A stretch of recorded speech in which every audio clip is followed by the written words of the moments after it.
Newspack channel kwoli njagala okwagaliza wiiki ennungi, wiiki ey'essanyu, wiiki ey'okukola ssente, buli kimu ky'okola ate kirabe omukisa. Mangi genkuletedde kkiriza mbeere nga ngakuwa ky'olina okukola kiri kimu kwe kusooka okuba nti no vidiyo eno ogimpeera like kw'ossa n'okusubscribinga ku YouTube channel eno. Tutandikidde wa Rema Namakula kw'ossa n'omwami we Ssebunya nga w'oli mu kulabaawo munnange Ssebunya yabikoledde Rema Namakula. Obufumbo butambula nga we yabubala bw'obeera gwe toyinza kusanyuka mukwano. Munnange Ssebunya ng'aleeta akaweta ng'alyoka akateeka ku Rema Namakula. Bangi mubadde n'ebibuuzo nga mugamba naye ate emikolo gyaggwa. Emikolo gy'embaga gyo teginnaggwa. Katulindirire kinaddako kye banaabeera ng'ate abatugamba. Kkiriza tubeere nga tweyongerayo. Pastor Bugembe avudde mu mbeera n'abeera ng'ate munnange alumbyani alumbye Bishop Kiganda. Bu Bishop Kiganda ayina akatambi ke yakoze nga kakolokota oba babadde ku programu yabwemu nga bakolokota Pastor Bugembe okuba nti nate aleeta abantu abatali baddiini oba abantu abatali balokole mu kanisa ye. Bandazeka video some people babadde ku TV, some of my brothers sibamanyi nnyo abamu naye omunadde mmanyi nga batuvuma nnyo nga church okwaniriza nga ba celebrities. Ekisooka TV yabadde ya Christian TV.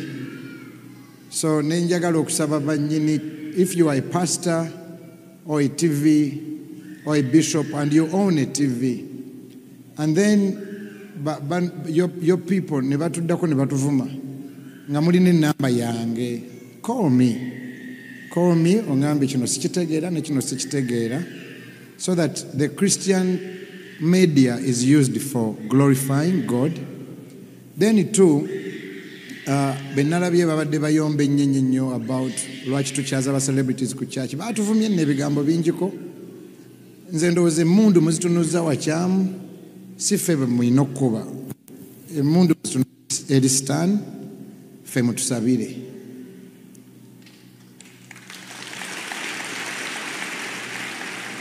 Sekiwa nti ffe balabe bammwe okwata programu yonna nebeera ku ffe.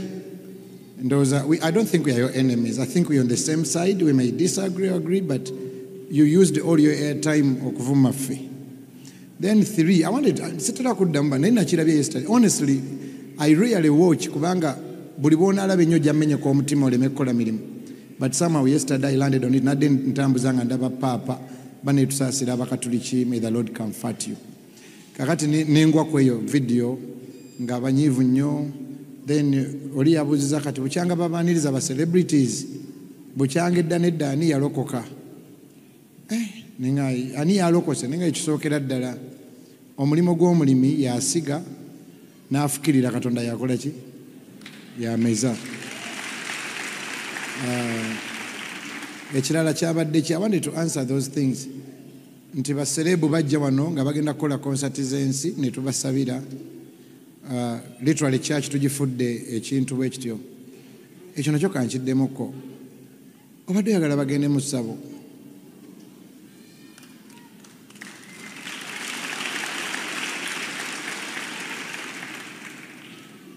Ekyokuna njagala okwebaza abantu abo okusoma Bayibuli. Bayibuli egamba nti mwanirizenga abaddugala n'abatukula, kubanga alekawo 99 n'anoonyeemu eyabula.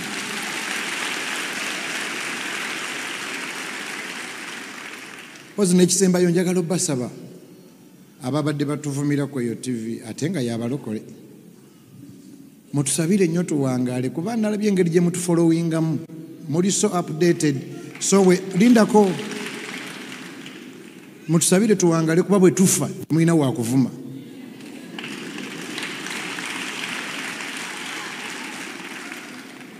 Amiina. Naye nga emitwe emikulu egiri omwo sikiwa nti emmundu zonna programu mugitandika ogimala nga mugitunuza mu ffe. Tuli balokole bannammwe, tuli baganda bammwe. So mwatutta obudde bungi nga mutuvuma nenyandoza n'abaddamu. Amina. So temutuvume mundu musunuze wa sitaani, ffe tetuli balabe bammwe, ffe tuli baganda bammwe. Ate buli gwe tubuulidde enjiri mumusabire alokoke, ffe katusige mwe mufukirire mu ggulu tulifuna empeera. Kansembeyo nga ntegeeza abantu mwenna officially gwe bw'obeeranga eyo ng'owulira oyagala kusabako oba gwasinga ebibi mu nsi nga naye owulira olina ennyonta esaba, ffe kyaki yaffe egenda kukwaniriza.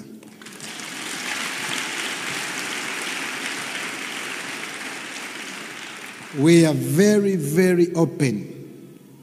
Kyaki yaffe enzigi nzigule, ekirungi tezirinamu. Mujje eri Yesu mwenna abakooye. Amina. Kale nno ekigambo ekyo ate nno nze sinyiize, nze ndwawo okunyiiga olunaku lw'otunula mu ntaana ya maama wo ne taatawo lw'okula. Kati ebirala tebiyinza kutabula nnyo. Naziika maama ne nziika taata ne baganda bange ne basenga bange.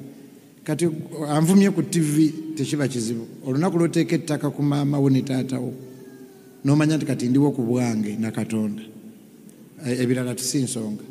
Era temulowooza nti pastor yanyiize. Sinyiize, naye mpulira nga kibi ate naddala pastor ne bishop banyini TV. Abaana bammwe batuvumira batya ku TV ne mubongera airtime nga ate ndi mwana wammwe n'essimu yange mugirina. Lwaki totuyita mu meeting n'oyita abaana bo nange nga tetulina ku kamera ne baŋŋamba tetukuddamu kulaba ng'okoze kino n'ekino bo bemuwa airtime. It's not good. It's not good to use Christian media to fight each other. And the owner of the media is like Go-Ahead. Omuntu kyasiga kyakungula. Leero ovuma ffe naye nkukakasa naawe bajja kukola ki? Kuvuma. Ate omuntu asiga ensigo emu ey'akasooli akungula 10. Mulimu abayimbi zebendabanga ebintu by'okuzina bandi bivudde kati okulaba omuyimbi nga Chosen Becky ng'azina Kasana Luyi. Fozi Chosen Becky oludde oli talented ebyokuzina obyagaza ki? Nyine kulinga kufuru ya Solex Siri. Goyina kubiira gwe wamala Chosen Becky eddoboozi olina tuula butuuzi wano oyimbira abantu ekyo ne kiggwa. Nyo olwenda bangu okadika amazina ku Snapchat ku TikTok pozi baako kyawa. Owasi omusinga singa liri masiyali mbuyaggulawo hotel owulira embwa. Gwe wali olaba Amiru alina gyakulaza. Family ya Amiru yali esindisa Amiru kugibbulula yonna. Neerabira nti ate naye olina omugongo gwa taata maama muganda bonna Nazaala waleeta n'okuba mu nnyumba. Amiru yababba n'akadomola akatawaza n'akabbiramu. Tokate nga akuzaddemu abaana 3 oddangayo. Oddangayo Chosen Becky. Kati nkulaba weekolwakola obundolindoli oli awo sikutegeera sigoyina ennyindo zibubire tambula weekyanga kyanga oyambala ebipalepale kati ofuusa oddugala. Chosen Becky watukako ekiseera nga baleemu bakubi ekigo nga gwoyimba wonna. Kati brand yonna ogisobeera weekolwakola ebintu ku TikTok weetudde mbidombi mu bitomitomi okola gundi olinnya emiti. Sikutegeera omusajja ne yakusuula okola mu busikiti ng'okuba amabulooka bwa TikTok. Waliwo omwana oyo yabeeranga Eva ayimba ku mbaga. Yalinnyanga ennyonyi talina watatuse Chosen Becky ku myaka emito. Kuba yalina eddoboozi olwedde yali amaze nga Chosen Becky. Kati bwendaba nga yeezinyazinyanze binyiiza. Byebyo mu TikTok alina manager. TikTok akola challenge omanagingeko ki? Tukkirize tubeere nga tubuuzaako ku Katende John Bosco kandi Bosumu ogamba otya Nalunga Harriet Precious 8609 tulina mukwano gwaffe ayitibwa Nangoba Hamida Nabirye Justin Nakate Juliet tulina Nisima Lois ate katusooke etusembyeyo Bukira Catherine. Abala tugenda kubeera nga tubabuuza maaso awo. Mu mawulire amalala Godfather avuddeyo n'abaako byayogera ku lutalo oluliwo wakati wa Kristo Panda akw'ossa ne Bruno K. Mukama atuyamba olunaku olwaleero tuleme kufiira mu firimu yaffe. Oyinza okwesanga abantu bana babiri nga bali ku live y'emu. N'eki kye musinga okwagala babiri nga bali ku live y'emu oba nga buli omu akola bibye. Naye nga bonna olunaku olwaleero kigambibwa mbu balina live kye tutamanyi oba bonna bagenda kubeera ku live emu oba buli omu agenda kubeera ku live yiye ate nga n'essaawa kumpi ezimu naye katulindirire katukuwa Godfather banani abaloga bakali banga abatuukirira besijja kwogera buno mugyeko mwana record yembi agenda kugira wadde olina clean name you as Crystal agenda. What up, Team Bruno K? Love you guys so much. My brothers, see you on Monday. I can authoritatively say Mulikaloga. And you are fighting with the spirit of rejection. Gabriche muna ateka ngake ngalo tekirivanga mu magoba era kirifa. Nammwe bennyini ng'abantu nga temulina lugendo kubanga mba mwetegereza obulamu bwammwe buli kye muba muzimba kiyiika. Crystal Panda ne Bruno K kummwe muli baana bato nnyo okubanga temukimanyi ti omuntu bw'akola joint business oba joint company oba ki si buli omuntu amaanyi ge ag'ekyenkanyi g'alina otuteekamu galina kuba ga ssente. Olina okubeerawo obubezi nga kkubira engalo ng'ozina abantu ne bakuŋŋaana kimufuula okuba nga alina equal share ku ekyo kye mukola. Ebyo temubimanyi. Kuba Crystal Panda ndaba ekikutawaanya gw'olowooza oteekamu oba olowooza gwe wabitandika. Naye n'omusajja okujja n'aleetawo obuleesi feesi ye kyakwongerako kinene. Kati kambawe omuntu yenna asobola oyimirirawo Bruno n'akola ebibye nga teriiyo amugambako. Naye aba atuuka ku time gy'alaba nti kati alinganga agenda otereera Lubaale n'atandika oyingirawo abanje Bruno ow'enkima ne Crystal Panda na buli omu aba n'ebibye buli ggwanga n'ebyalyo. Oyina gamba nali sinnatandika nga siroota bino nga siraba bino nga siraba biri nga siyita mu bino naye bukyanga nkola netuuka ku eno level ndoota bino ndaba bino kola biki ndaba bino ngenda wano ngerere ng'akutandise kubanga yakutwalanga omwana omuto bw'aba ayiga okwogera ne bwawe mulaba seka naye bw'ajja ayogera buli kigambo kyayogera ekibi kimukubya. Kale naawe bwe wali ojja weezimba Lubaale yakulekanga nga buli kookwatako oyitawo naye bw'otandise okubanga ayagala okubeera nti kati nteredde n'atandika okukujjukiza nti oli mwana wa nkima ddeeka. Bye birooto ye rejection buli kyokola ne kifa buli kyokola ne kiyiika buli wamu ne mwawukana buli wamu ne akuleetera ebibuuzo biri byekugambye ebyokwebuuza otandika okuba nti gwe otandika okwebuuza weenoonye akulidde embaala weesanga erira kubanga gy'ozaalwa. Kati mmwe ekibatawaanya ne spirits of rejection muliko ebyo byensomesezza mwayina situkiramu. Kangende ku YouTube Godfather Yugi yemanji malirayo. Eya TikTok kekome wano njongereyo mpaka ku YouTube kubanga bwoba otunuulidde Bruno K gwogenda kuvanga mu gurupu mmeka eva ng'otandika bupya tolaba nti waliwo problem. Penge taggwayo avuddeyo n'abeera ng'ate asabula Baby Gloria kw'ossa n'omwami we katubikuwe. Wama Baby Gloria nkulamusizza kuliko embaga wanyomye nnyo makeup yanyomye wali wafaananyemu ate akawundo ofaananyemu kana akawundo buno obuwundo obubeera mu bigo bevira Maria.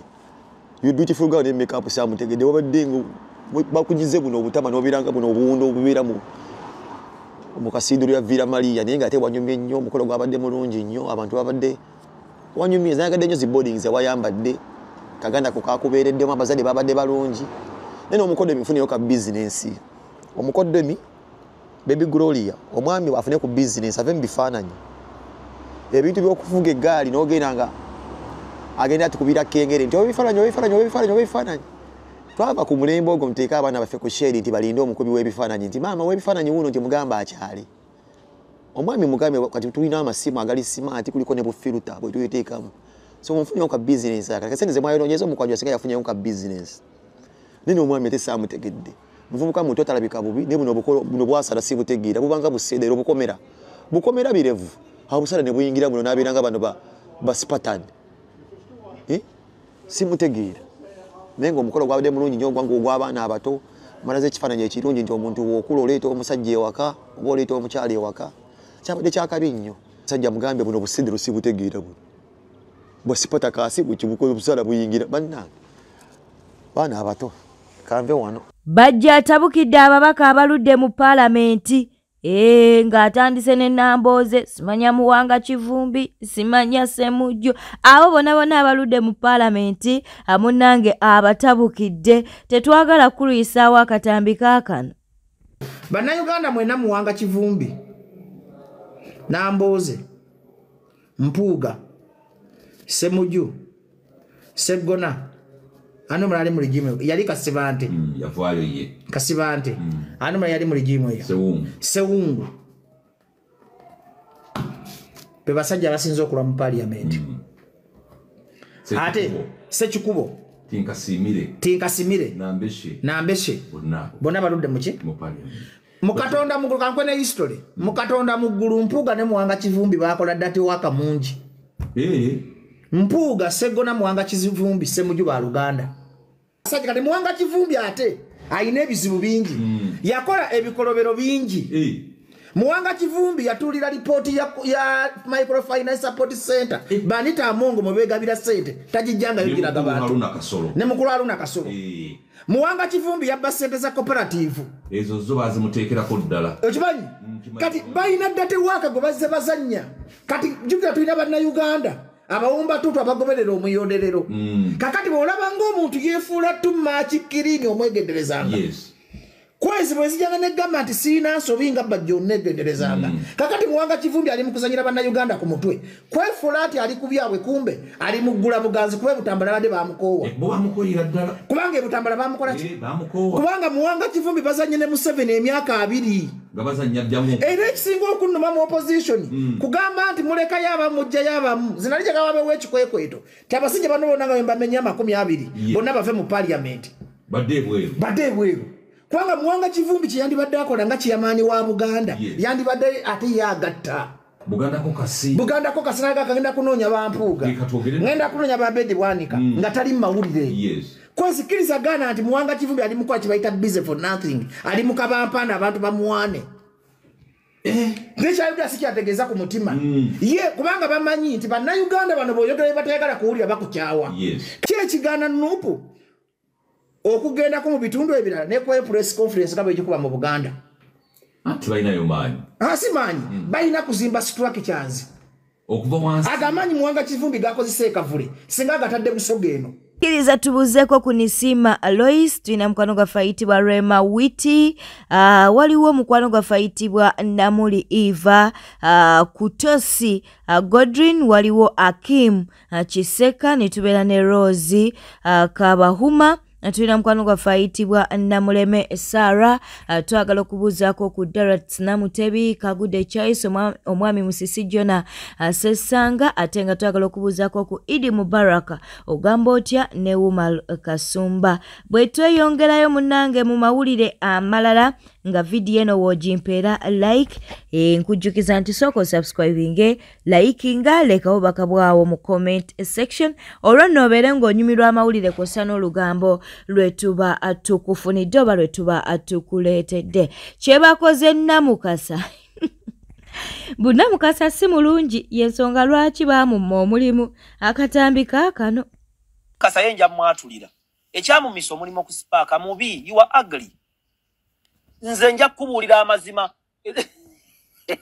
ne bw'onaavaayo Namukasa toli mu bwe siba station emirimu ziwa feesi kyova olaba nti Nabatanzi ne Nampijja bakola kubanga balungi si be basinga naye baki kakati Namukasa osaana kubeera lipoota ate ng'olipotingira ku kooti ku misango gy'ettaka n'ebirala naye bw'oyagala oteekinge loole ennene ove ku baboosala ogende ku NTV tekisoboka kati ebyo Namukasa byakumisa omulimu wa ku Spark because you are ugly ekyo nja tujjako olaba ate kati ovuga kawundo avuga oba ki myaka nga 2 emabega kawundo eyo gy'avuga naye awulira nti obulamu bwonna akola era alowooza yenkana nange kati nze namukasa mulaba n'okumwennyala bayitha. Pasita avuddeyo munnange n'atabuka atabukidde ani akatambi kaakano. Primu Mufuti Kasule Ndirangwa yagambye abaana ne mulyoka mumbika tetwakubika mu bubi twakubika lwakuba tukwagala twakula bulogenda kuli obutwa